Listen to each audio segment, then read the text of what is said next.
Hello and welcome you all. Today in this video we are going to study next topic, which is adjoint and inverse of a matrix.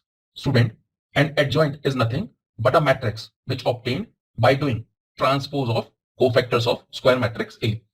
So to understand it, let's say a square matrix A is equal to -2, 3, -5, 4. And as I have already told you how to find the cofactors of a square matrix. So from here cofactors are C11, which is when we hide first row and first column. So the remaining element left is 4. So C11 is equal to 4. And C12, as you can see, as you know that 1 plus 2 is equal to 3. So the number will be negative and A12 element, which is equal to 3. So when we hide row R1 and column C2 completely, the remaining element left is -5. As it is -5, and as we know that 1 plus 2 is equal to 3. So minus of -5 will be equal to +5. And then C21. So from here, when we hide row R2 and column C1 completely, the remaining element left is 3. And 2 plus 1 is equal to 3. So we will assign negative sign. And now C22 element, which is equal to when we hide row R2 and column C2 completely, then the remaining element left is minus of 2. And now when we do the transpose of these cofactors, we will obtain our adjoint A, which is equal to 4, -3, 5, -2. So from here, we have learned that if A be a square matrix of order n, then in order to find the adjoint of matrix A, we have to first find its cofactors and then transpose of matrix of cofactors, which is called adjoint of A. As you can see, it is denoted by ADJ into A. So now we will study some properties with various operation of matrices and the determinant. So our first property is that A into adjoint A, which is equal to adjoint A into A, and this is equal to determinant of A into I. So to understand it, let us consider a square matrix A equal to A11, A12, A13, A21, A22, A23, A31, A32, A33. So when we find the adjoint of our square matrix A, which is equal to the transpose of a matrix of cofactors of the elements of A. So here we can write it as adjoint A is equal to C11, C21, C31, C12, C22, C32, C13, C23, C33. And now here when we multiply our square matrix A with adjoint A, we get A into adjoint A, which is equal to, and as I have already told you that the sum of product of elements of any row or column with their cofactors is always equal to determinant of A. So from here, student, when we multiply row R1 of our square matrix A with column C1 of our adjoint matrix A, we get A11 C11 plus A12 C12 plus A13 C13, which is nothing but the value of determinant. So the first element of A dot adjoint A will be equal to determinant of A.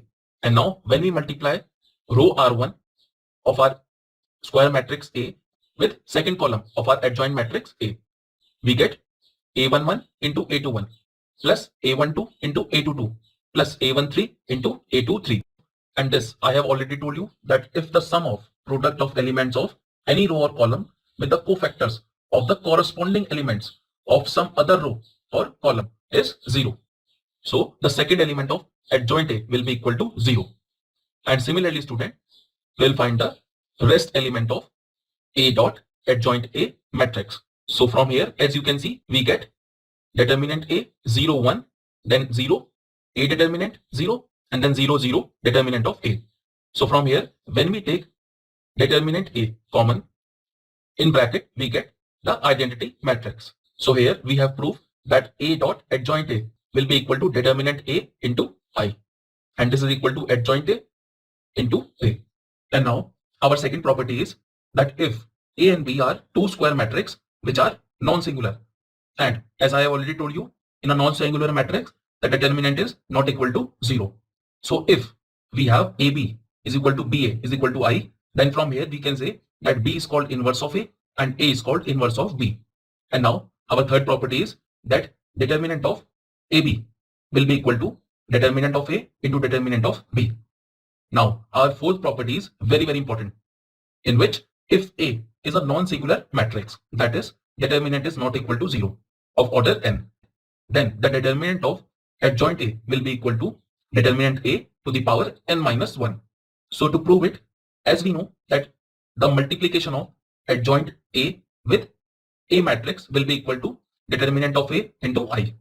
So from here we can write it as adjoint A into A will be equal to determinant A 0 0 0 determinant A 0 and then 0 0 determinant A.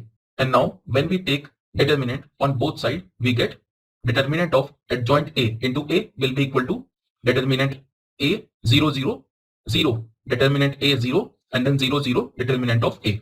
So in LHS we can write adjoint A into A determinant as adjoint A determinant into determinant of A will be equal to, and when we take determinant A common from row R1, R2 and R3, so we get determinant of A whole cube, and then we get a determinant of identity matrix. So from here determinant A and determinant A to the power 3 will get cancelled out, and we get determinant of adjoint A will be equal to determinant A to the power 3 minus 1. So in general way we can write that if a square matrix has order n, then adjoint A will be equal to determinant of A to the power n minus 1. So this is the end of this video. Thank you so much and have a great day ahead.